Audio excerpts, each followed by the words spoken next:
Gubuk-gubuknya mau dibongkar. Ini di mana nih? Udah berapa tahun mbaknya? Belum ada 1 tahun. Mau dibongkar ini. Mau dibongkar? Ya, mau dibangun. Ini punya pemerintah. KTP-nya mana? Orang mana, Bang? Pindah. Nggak boleh, mau dibongkar. Mana Pak Lurah? Pak Lurahnya tahu nih, kapan nih. Nah, insya Allah terminal ini akan kita jadikan sekolah Siger, SMA Siger Bandar Lampung. Di depan publik, kata sekolah gratis diteriakan lantang. Tapi di balik spanduk kepedulian itu, ratusan siswa justru seperti ditinggalkan di lorong gelap sistem pendidikan yang diduga cacat sejak lahir. Udah berapa lama sih sekolah di Siger? 3 bulan. Bayar nggak? Gratis nggak? Gratis. Modulnya bayar. Apa? Bayar 15.000. Apa? Satu buku 15.000, Pak. Buku apa? Buku modul. Setiap pelajaran harus IPA, IPS, TK, semuanya 300-an, Pak. SMA Siger dipromosikan sebagai harapan bagi masyarakat miskin. Namun fakta di lapangan justru memunculkan pertanyaan yang mengerikan.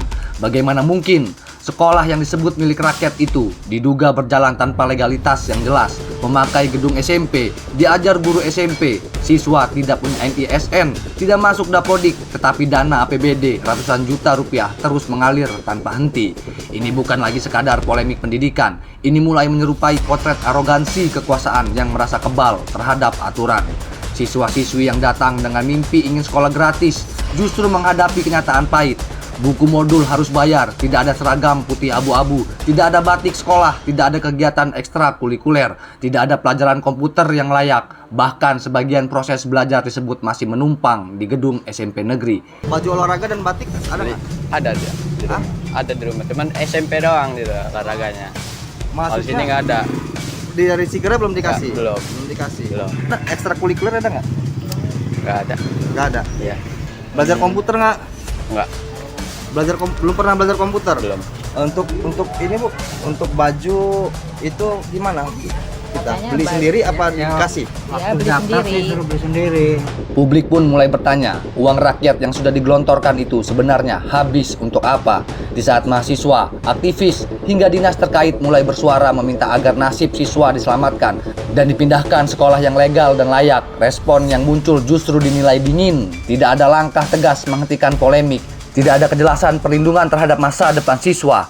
Yang terlihat justru aliran program tetap berjalan di tengah status perizinan yang disebut telah ditolak oleh dinas terkait.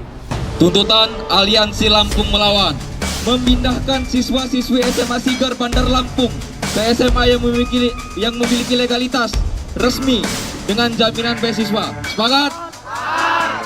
Kalau untuk SMA Siger, tentu itu juga jadi perhatian kita karena buat apa anggaran sebesar itu kalau memang mahasiswa di Siger itu, siswa yang di Siger belum mendapat legalitas yang jelas.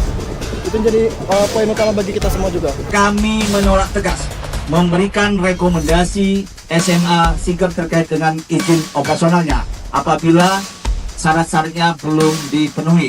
Nama Eva Dwiana ikut menjadi sorotan tajam karena SMA Siger terus dikaitkan dengan lingkaran kekuasaan dan Yayasan Siger Prakarsa Bunda yang disebut memiliki hubungan erat dengan pejabat aktif maupun mantan pejabat pemerintah Kota Bandar Lampung. Kini tekanan hukum mulai membesar. Penggiat kebijakan publik Indonesia, Abdullah Sani, secara terbuka terus mendorong agar kasus ini naik dari tahap penyelidikan menjadi penyidikan. Ia menilai ada dugaan pelanggaran serius dalam penyelenggaraan pendidikan tanpa izin resmi sejak tahun 2025. Sani bahkan secara langsung mengirim surat kepada Kapolda Lampung Irjen Pol Helvi Assegaf untuk meminta penanganan lebih tegas terhadap pengurus Yayasan Siger Prakarsa Bunda. Baginya, persoalan ini bukan sekadar administrasi sekolah. Ini menyangkut dugaan tindakan pidana korporasi, penyelenggaraan pendidikan tanpa izin, serta potensi kerugian terhadap peserta didik dan penggunaan APBD. Yang membuat publik semakin geram.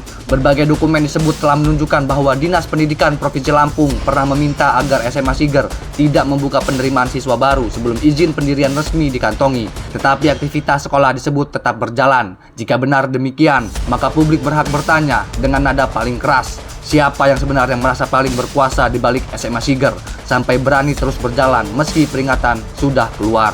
Siswa kini berada di tengah ketidakpastian. Mereka datang untuk mencari masa depan, tetapi justru terjebak dalam konflik legalitas yang belum selesai. Dan di titik inilah kemarahan publik mulai berubah menjadi tuntutan hukum.